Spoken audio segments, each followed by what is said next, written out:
오늘 우리가 읽은 말씀을 가지고 미션 수행이라는 제목으로 함께 말씀을 나누고자 합니다. 여러분들은 추석 잘 보내셨나요? 올해 추석은 코로나로 인하여서 참 많은 것들이 변화했던 명절이었던 것 같습니다. 감염 예방을 위해 정부 당국이 가급적이면 모임을 자제하고 고향 방문을 자제하라고 이야기하였고, 또한 국민들이 그러한 정부의 방역 지침에 잘 따르면서 민족 대이동이다라는 말이 사라질 정도로 추석은 참 조용하게 지냈던 것 같습니다. 집에서 명절을 보내다 보니 저는 개인적으로 이번에는 명절 기분이 들지 않더라고요. 성도님들은 어떠셨습니까? 가족들과 함께 또한 각자의 집에서 건강하게 추석 명절 잘 보내신 줄 믿습니다. 어제까지 연휴 기간 동안 다행히도 확진자의 수가 2자릿수로 줄어들면서 무엇인가 이 코로나 확진이 조금 확산세가 잡히는 것 같은데, 코로나가 잠복기를 갖고 있으면서 이번 명절 기간 동안 얼마나 확진이 됐는지는 아마도 이번 주를 지내고 나서 윤곽이 드러날 것 같습니다. 간절히 원하옵기는 코로나가 크게 확산되지 않고 잘 잡혀서 하루빨리 코로나 사태가 진정되기를 간절히 기도합니다. 저는 오늘 본문 말씀을 준비하면서 사실 어떤 제목으로 말씀을 나눌까 꽤 많이 고민을 했습니다. 그래서 고민하는 중에 앞에서 이야기한 것 같이 미션 수행이라는 제목으로 정하였습니다. 왜 미션 수행이냐고요? 지난주에 나눴던 말씀에 이어서 오늘 말씀은 우리가 새 사람을 입은 자로서 어떻게 살아가야 되는가, 구체적인 행동에 대하여서, 삶의 모습에 대해서 이야기하고 있기 때문에 그렇습니다. 사실 이 제목 말고 다른 후보군들이 있었습니다. 첫 번째는 성도의 행동 강령이라는 제목을 생각해 봤습니다. 그런데 이 제목을 이야기할 때 너무나도 군대와 같은 느낌을 받았습니다. 그래서 너무 딱딱하고 너무 이게 틀에 박힌 제목인 것 같습니다. 삶의 지침서라는 제목도 있었는데요. 삶의 지침서라고 하니까 너무나도 학습적인 느낌이 강해서 마치 우리들의 신앙이 좀 학습적인 의미가 너무 부각되지 않나 싶었습니다. 그래서 마지막 후보군이 미션 수행이라는 제목을 붙였습니다. 이 제목을 붙인 가장 큰 이유는 또 제 개인적인 이유도 있는데, 제가 지금까지 그 교회 수련회 중에 제가 잊지 못할 수련회가 있었기 때문에 그렇습니다. 제가 초등학교 5학년 때 누나가 이제 중학교에 들어가면서 학생부 수련회에 이제 참여하게 됐습니다. 근데 저희 어머니는 또 그 수련회에 봉사위원으로 들어가면서 저는 자연스럽게 깍두기로 학생부 수련회를 참석하게 되었습니다. 그때 당시 수련회 장소는 안양에 있는 선결대학교였는데, 금천구 시흥에 있었던 저희 이제 교회에서 안양에 있는 선결대학교까지 이제 미션을 수행하면서 수련회 장소를 이동하는 것이었습니다.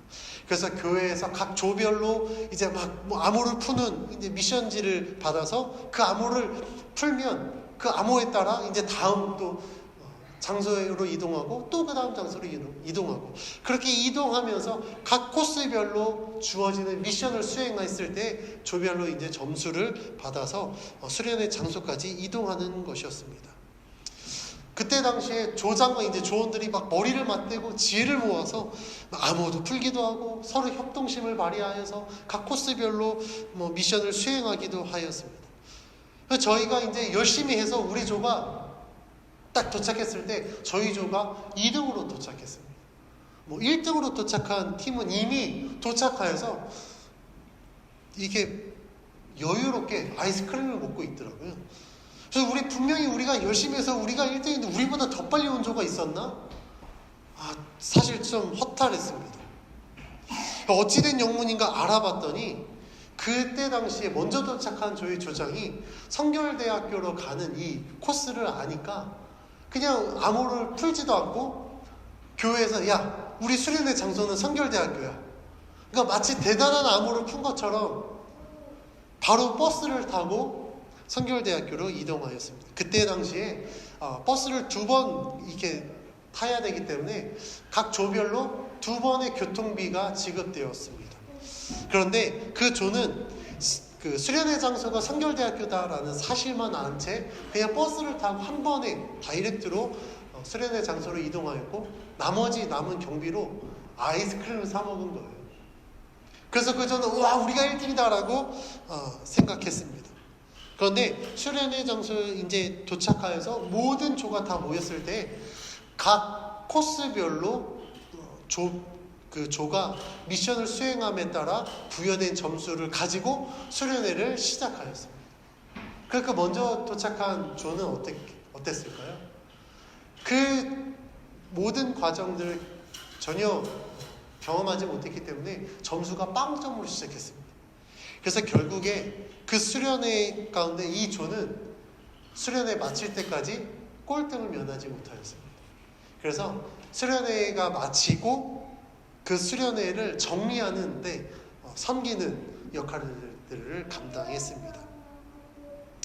저는 그때 당시 그 수련회가 제 인생에서 처음 참석한 수련회였기 때문에 그렇기도 했지만 그 미션을 수행하는 과정 가운데 막 조원들이 머리를 맞대고 막 이것들을 풀어가는 그 과정이 너무나도 박진감이 넘쳐서 지금도 잊지 못하는 수련회였습니다. 오늘 본문에서도 우리가 새 사람을 입은 성도로서 우리가 어떻게 살아가야 될지 하나님은 우리들이 수행해야 될 미션들을 허락해 주십니다. 옛 사람의 모습과 새 사람의 모습을 비교하면서 하나님의 백성이 어떻게 살아가는 삶의 태도가 새 사람을 입은 자의 삶인가에 대해서 이야기하고 있습니다. 본문에 나오는 4가지 미션 수행을 통하여서 우리가 오늘 함께 은혜를 나누고자 합니다.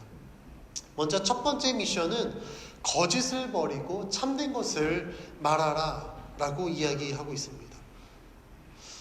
거짓은 어떻습니까? 전형적인 옛사람의 모습입니다. 우리가 거짓말을 하면서 하나님의 백성이다 라고 말할 수 없겠죠.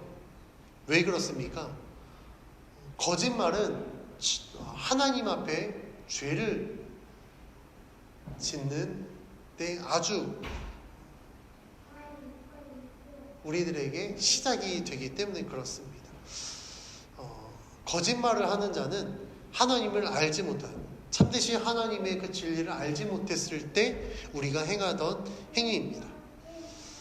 그런데 문제는 우리가 살고 있는 우리들의 일상생활 가운데 이 거짓이 얼마나 만연하게 우리 삶에 깊숙이 자리 잡았는지 우리들은 알지 못한다라는 겁니다. 가장 대표적인 예로 인간이 처음 죄를 지을 때 그 죄는 바로 거짓말입니다.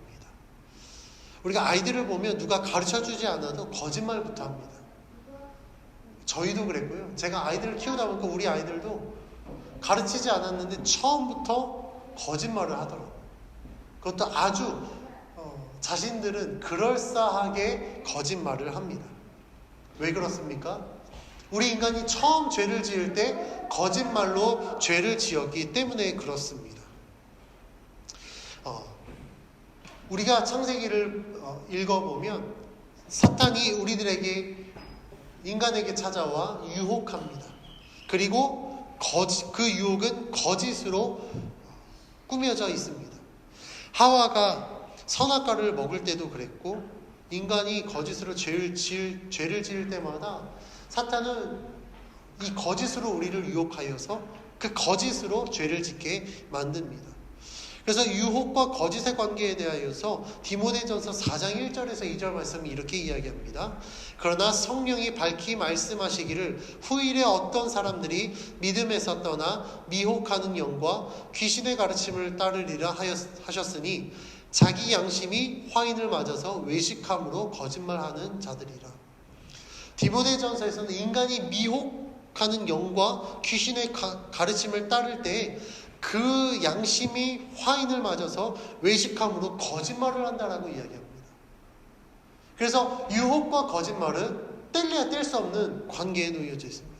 유혹으로 말미암아 우리로 하여금 거짓을 행하며 양심이 화인 맞은 자가 되어서 하나님 앞에 죄를 짓게 만든다라는 겁니다.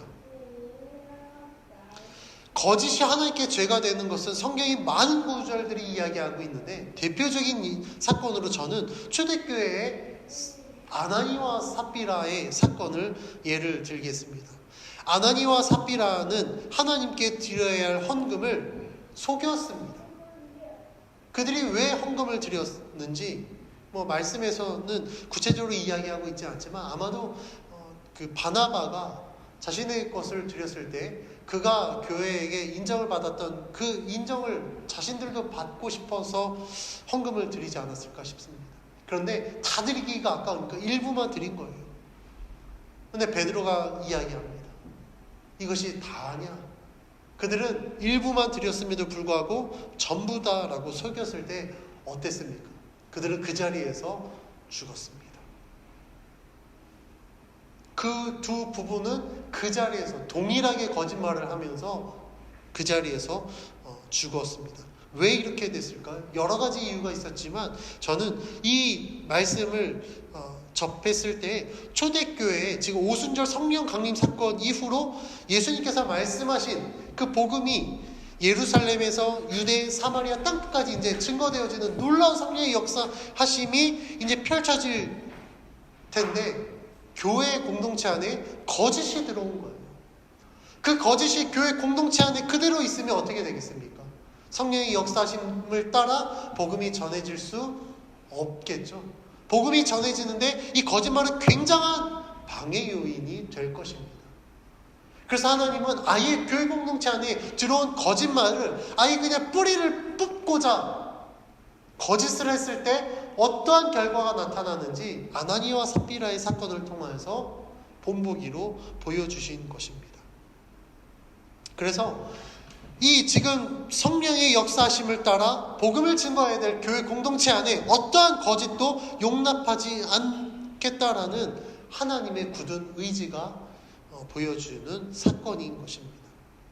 그래서 우리가 예수 그리스도를 믿는 자들에게 있어서 이 거짓은 우리가 당연히 버려야 될 죄의 모습입니다. 그런데 우리가 거짓을 버리는 것이 사실 쉽지가 않습니다. 우리는 습관적으로 거짓말을 할 때가 있습니다. 때로는 재밌게 하기 위해서, 웃기 위하여서 거짓말을 하기도 합니다. 제가 여러 명이 모여서 하는 게임 중에 가장 싫어하는 게임인데 그 게임이 바로 마피아 게임이라는 겁니다. 이 마피아 게임 아는 분들은 아실 것입니다. 여러 명이 모여서 사회자가 마피아 몇 명을 선정을 하고 그 마피아들이 이제 서로 심리전을 벌이는 겁니다. 그래서 자신이 마피아가 아니다라는 사실을 어필하면서 다른 무고한 시민들을 이제 마피아로 몰아가고 그 게임에서 최후에 마피아가 남느냐 일반 시민이 남느냐에 따라 이제 누가 이기는지 승패가 갈리고 경우에 따라서는 그 게임에 걸려져 있는 어떤 상금이나 상품을 수령하게 됩니다. 그래서 제가 왜 이 게임을 싫어하냐면 자신이 마피아이면서 마피아가 아닌 척 당연하게 거짓말을 해야 된다는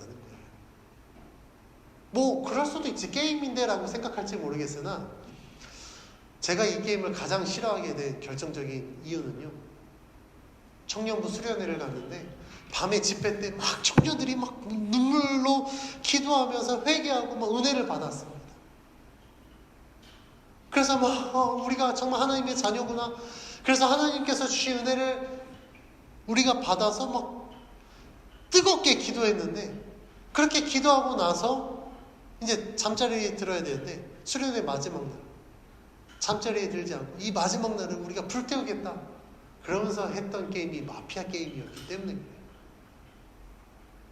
아니 울면서 기도를 하지 말든지 은혜를 받았다고 하지 말든지 거짓말을 하지 말든지, 은혜 받은 자들이 했던 게임이 서로 속고 속이는 마피아 게임이었다라는 이 사실에 저는 굉장히 충격을 받았었습니다.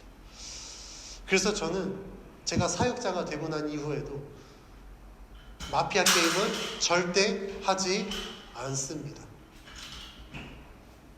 왜 그렇습니까? 우리가 게임이란 명목하에 우리는 너무나도 거짓말을 당연시 여기기 때문에 그렇습니다. 이와 같이 우리들은 거짓말에 대해서 상당히 무뎌져 있습니다. 하나님을 믿는 자가 거짓에 무뎌져서 죄를 짓고 있다면 그는 결코 새 사람이라고 말할 수 없습니다. 그래서 오늘 우리가 읽은 본문 25절에서는 거짓을 버리고 참된 것을 말하라 라고 이야기합니다. 이와 함께 골로새서 3장 9절에서도 이렇게 이야기합니다. 너희가 서로 거짓말을 하지 말라. 옛사람과 그 행위를 벗어버리고. 거짓말을 하는 모습에 대해서 뭐라고 이야기합니까? 옛사람과 그 행위다라고 이야기합니다. 그러면 우리가 하나님의 거룩하심으로 의와 진리와 거룩함으로 지으심을 새 사람이 되었다라는 것은 이 거짓을 버려야 된다라는 겁니다. 그런데 오늘 본문 말씀에서는 단순히 거짓을 버리는 것으로만 끝나는 것이 아니라 새 사람을 입은 자로서 참된 것을 말하라 라고 이야기합니다. 왜 우리가 참된 것을 말해야 될까? 그 이유는요, 내가 믿는 하나님이 진리가 되시기 때문에 그렇습니다. 내가 믿는 하나님이 참되신 하나님이기 때문에 그렇습니다.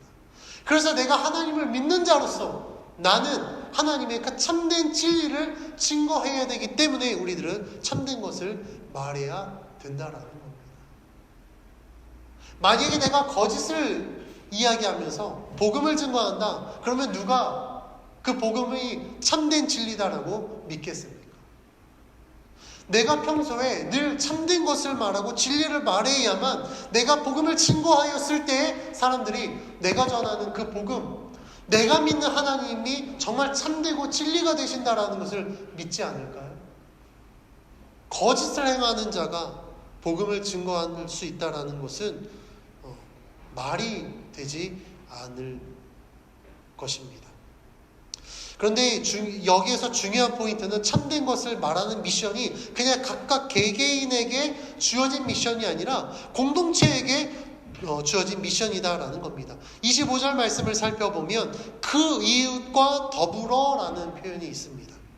즉 교회 공동체가 서로 참된 것을 말하여 복음의 진리를 증거하라라는 겁니다.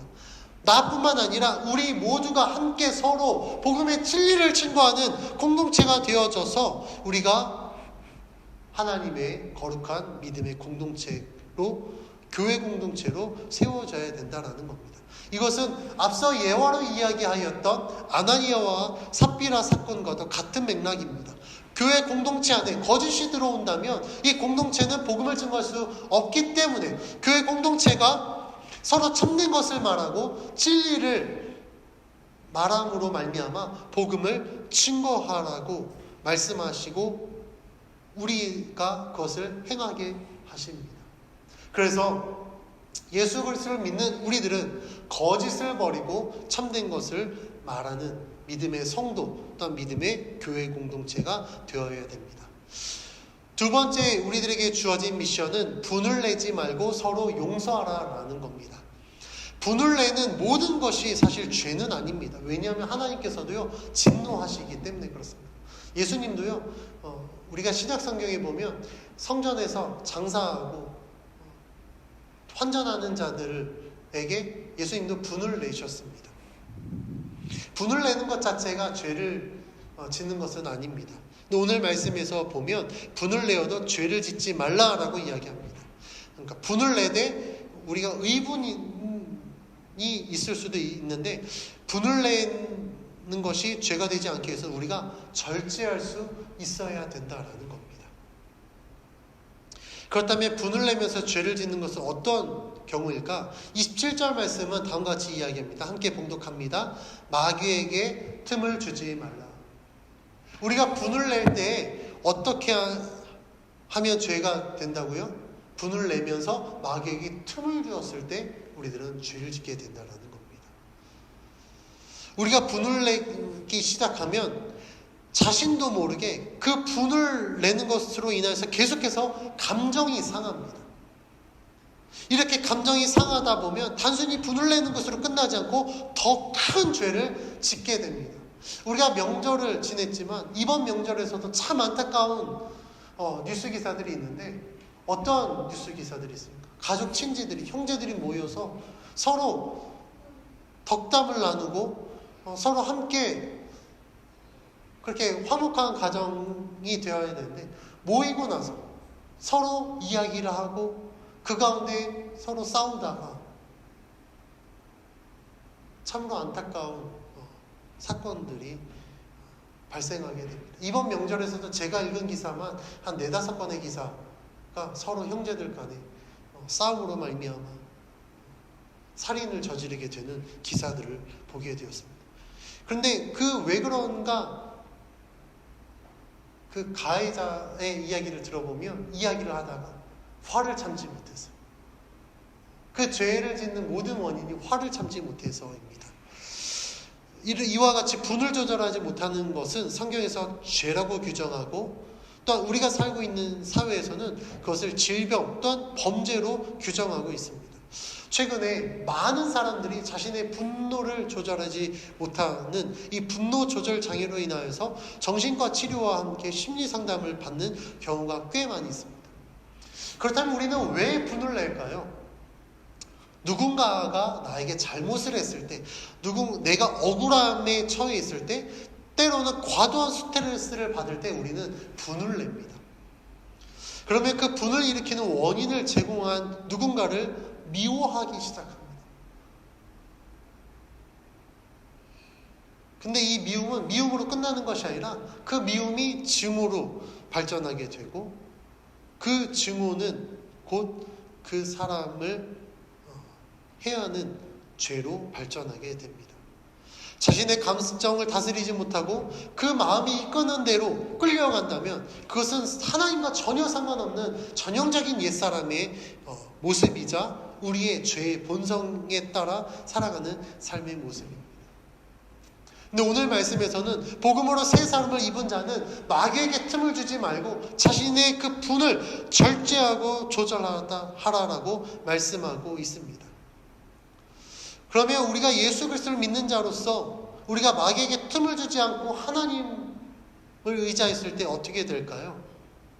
오늘 말씀에 나온 32절에 나온 것 같이 서로 용서하기를 하나님이 그리스도 안에서 너희를 용서하신 것 같이 하라라고 말씀하고 있습니다.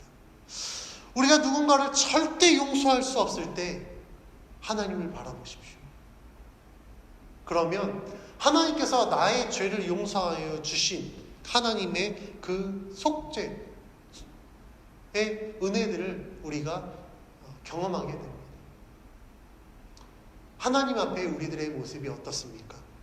다른 사람이 나에게 죄를 지은 것보다 내가 하나님 앞에 지은 죄가 훨씬 더 클 것입니다.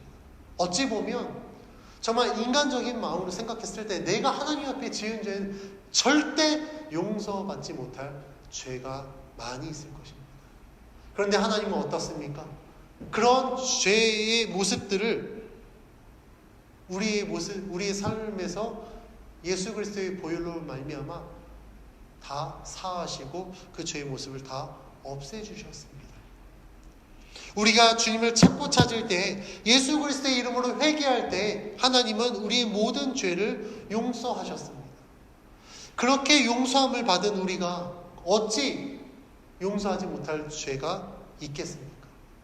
만약에 하나님 앞에 죄사함을 받았음에도 불구하고 우리가 누군가의 죄를 용서하지 못한다면 1만 달란트를 탕감받았음에도 불구하고 데나리온의 빚을 탕감하지 못하는 불의한 죄인의 모습과 불의한 종과 같이 될 것입니다.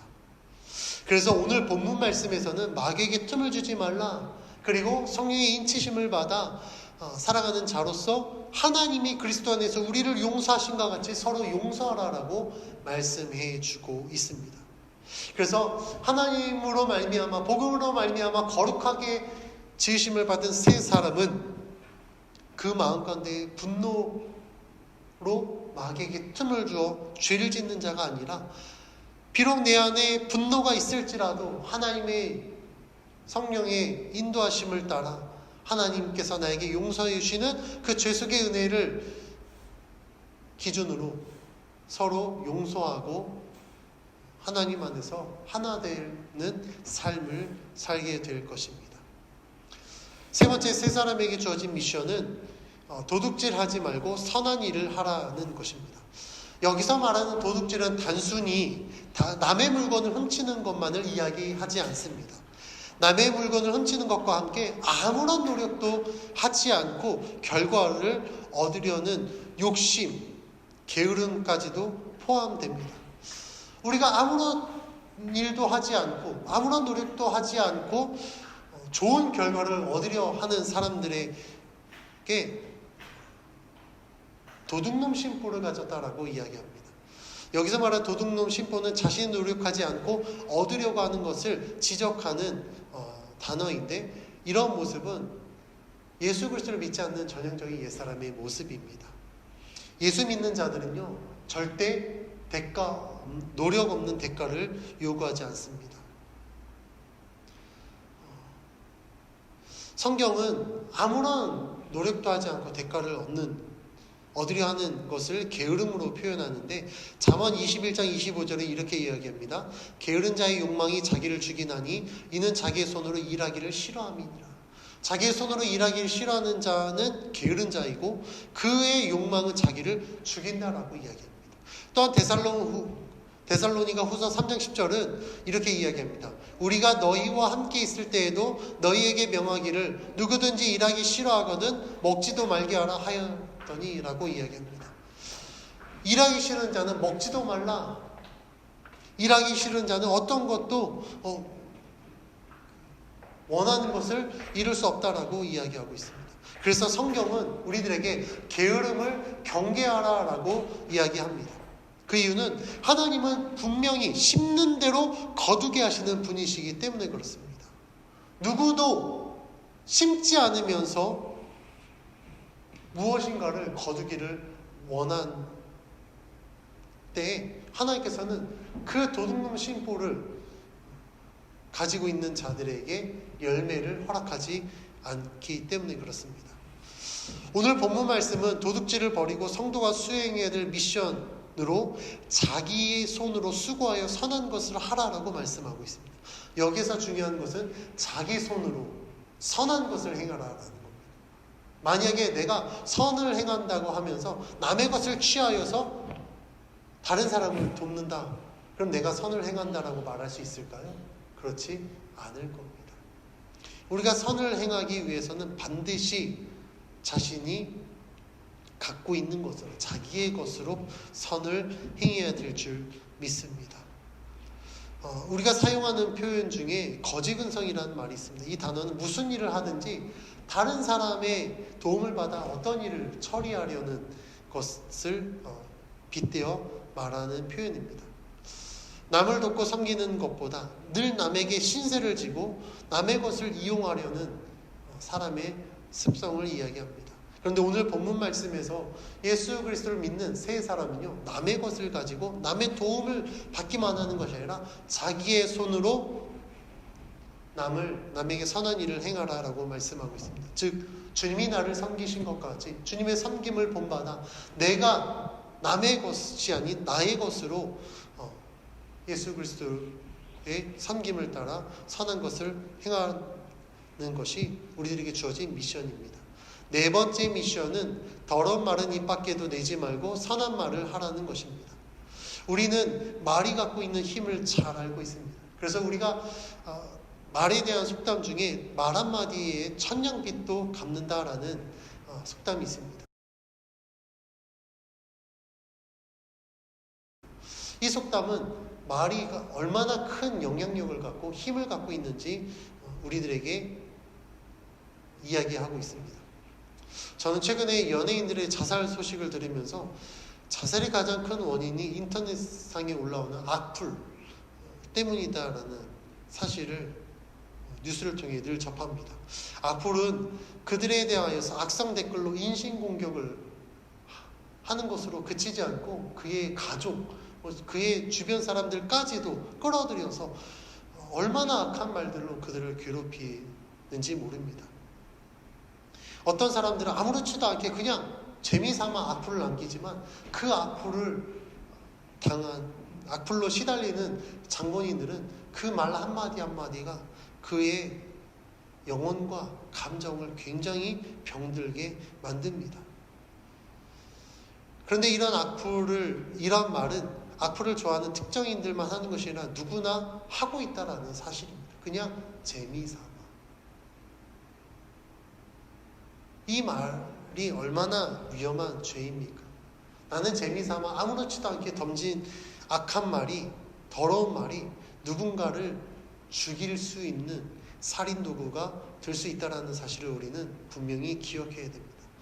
그래서 우리 예수 믿는 우리들에게 성경은 더러운 말을 입 밖에도 내지 말고 선한 말을 하여 듣는 사람들에게 은혜를 끼치더라라고 말하고 있습니다. 은혜를 끼치는 말은 단순히 성경 지식을 이야기하라는 것이 아니라 성경의 가르침을 따라 누군가에게 용기를 북돋아주고 위로하고 격려하라라는 겁니다. 내가 예수 그리스도를 믿는 자로서 그 믿음을 기반으로 누군가를 권면하고 누군가를 격려하고 누군가를 위로한다면 그 말을 듣는 자가 그 격려와 위로로 인하여서 하나님께서 우리들에게 주시는 위로의 은혜, 평안의 은혜를 경험하게 될 수 있을 것입니다. 사실 저는 이 부분을 준비하면서 참 많이 회개했습니다. 왜냐하면 제가 아내에게 늘 지적받는 게 제발 좀 칭찬하는 말 좀 해라. 남을 좀 지적하고 잔소리 좀 하지 말고 격려하고 칭찬하는 말을 좀 하라라고 이야기하기 때문에 그렇습니다. 그래서 저도 잘은 안 되겠지만 오늘 이 말씀을 준비하면서 나도 바뀌어야겠다. 그래서 제 개인적인 삶의 미션으로 지적하는 말보다 칭찬하는 말을 해야겠다라는 결단을 하게 되었습니다. 오늘 우리가 읽은 본문 말씀에서 새 사람을 입은 그리스도인들에게 주어진 4가지 미션 수행에 대하여서 함께 살펴보았습니다. 여러분들이 이 중에 몇 가지를 실천하고 있습니까? 성경에서는 대표적으로 4가지를 이야기하고 있지만 사실 이보다 더 많은 미션 수행들을 우리들에게 요구하고 있습니다. 우리가 예수님을 믿는다고 하지만 사실 우리들의 삶의 모습에서 우리가 벗어버리지 못하는 옛사람의 모습이 얼마나 많이 있는지 모릅니다. 그러면서 우리는 죄를 짓게 되고 그 죄로 인해서 늘 우리는 넘어지게 됩니다. 그렇다고 해서 우리가 옛사람을 벗어버리는 이 모습을 포기할까요? 아니요, 그렇지 않습니다. 우리는 예수 그리스도를 믿는 자로서 늘 새 사람을 잊기 위해서 이 미션 수행을 할 수 있도록 하나님의 도우심을 구해야 됩니다. 복음으로 새 사람을 입은 자가 미션 수행할 수 있도록 하나님은 우리와 함께 하십니다. 그리고 우리들에게 성령으로 우리들을 붙들어 주십니다. 오늘 본문 말씀 30절에서 이렇게 이야기합니다. 하나님의 성령을 근심하게 하지 말라. 그 안에서 너희가 구원의 날까지 인치심을 받았느니라. 하나님께서는 성령 안에서 구원의 날까지 인치심을 받게 하셨기 때문에 우리가 새 사람을 입기 위하여서 주의 성령으로 우리와 함께하여 주십니다. 나는 할 수 없지만 나를 붙드시는 그 하나님께서 이 새 사람을 입는 거룩한 미션을 수행할 수 있도록 주님이 우리와 함께 하십니다. 내가 거짓말을 하려고 할 때 주의 성령께서는 나의 입술을 붙드셔서 참된 것을 말할 수 있게 해달라고 기도하고 그 기도를 들어주셔서 우리의 입술을 붙들어 주십니다. 또한 내가 분을 낼 때 내가 하나님 옆에 기도하면 주의 성령께서는 내 마음 가운데 그 상함을 붙들어 주셔서 분을 내므로 말미암아 죄를 더 이상 더 큰 죄를 짓지 않도록 우리의 마음을 붙들어 주십니다. 또한 내가 남의 것을 부당하게 취하거나 게으름으로 살아갈 때 하나님께서는 우리들의 마음을 붙드셔서 우리가 우리의 손으로 직접 선한 것을 행할 수 있도록 우리들의 생각과 마음과 우리들의 행실을 주님께서 붙들어 주십니다. 또 우리가 더러운 말을 하려고 할 때마다 우리들의 거룩한 하나님의 백성이 되어져서 우리들의 말 속에 정말 은혜를 끼치는 말이 될 수 있도록, 그 말을 할 수 있도록 우리들의 입술과 생각을 하나님이 주장해 주실 것입니다. 그래서 우리는 매일매일 우리들의 삶이 변화되어질 수 있도록 하나님 앞에 기도해야 됩니다. 우리가 기도하지 않으면 우리는 나도 모르는 사이에 거짓을 말하고 있고 분을 내고 있으며 게으른 삶으로 살아가게 됩니다. 아무런 노력도 하지 않고 그냥 로또만을 당첨되기 위해서 앉아있는 도둑놈 신부, 거지 근성을 가지고 살아가게 될 것입니다. 여러분들에게 도둑놈, 거짓이라는 부정적인 단어를 말씀드려서 죄송합니다. 그러나 하나님을 의지하지 않고서 살아가고 있는 우리들은 여전히 옛사람으로 도둑놈, 거지로 살아가고 있을 것입니다. 혹시라도 이 단어가 마음에 불편함이 있습니까? 그러면 하나님의 도우심을 의지하십시오. 새 사람을 입은 자는 더 이상 도둑놈이나 거지 근성으로 살아가지 않습니다. 하나님께서 우리들에게 맺게 하시는 그 열매를 맺기 위해서 하나님의 도우심을 구하며 믿음으로 살아갈 것입니다. 그리고 우리들에게 주어진 이 미션을 수행하기 위하여서 단번에 바꾸기는 어렵지만 삶의 작은 부분부터 우리가 변화되기 위해서 하나님의 도우심을 구할 것입니다. 사랑하는 성도 여러분, 우리가 그리스도인이라면 우리들의 삶에는 분명한 변화가 이루어지게 됩니다. 여러분들이 변화되지 않으면 우리는 더 이상 그리스도인이라 말할 수 없습니다. 내가 그리스도인이라면 나의 삶의 작은 부분부터 내가 하나하나 바꾸어가며 변화된 삶을 살아갈 때 우리는 비로소 그리스도인이다 라고 말씀할 수 있습니다. 여러분들의 삶 가운데 우리들에게 주어진 미션을 수행하며 우리는 변화된 삶을 살아가야 될 줄 믿습니다. 오늘 주신 말씀을 기억하여서 나는 무엇을 변화된 삶을 살아가야 될까? 내 삶 속에 어떤 부분이 변화되어져야 될까? 여전히 변화되지 않고 있는 모습들이 있다면 하나님의 도우심을 구하십시오. 저도 설교 가운데 이야기한 것처럼 내 자신의 연약함을 놓고 하나님 앞에 기도합니다. 잘 되지 않지만 그것을 이루기 위해서 날마다 기도합니다. 사랑하는 성도 여러분, 우리가 미션을 수행하기 위해서 하나님의 도우심을 구하십시오. 주의 성령께서 우리를 인치신 받은 자로서 구원의 날까지 온전한 하나님의 뜻을 이루어갈 수 있도록 우리를 도와주실 줄 믿습니다.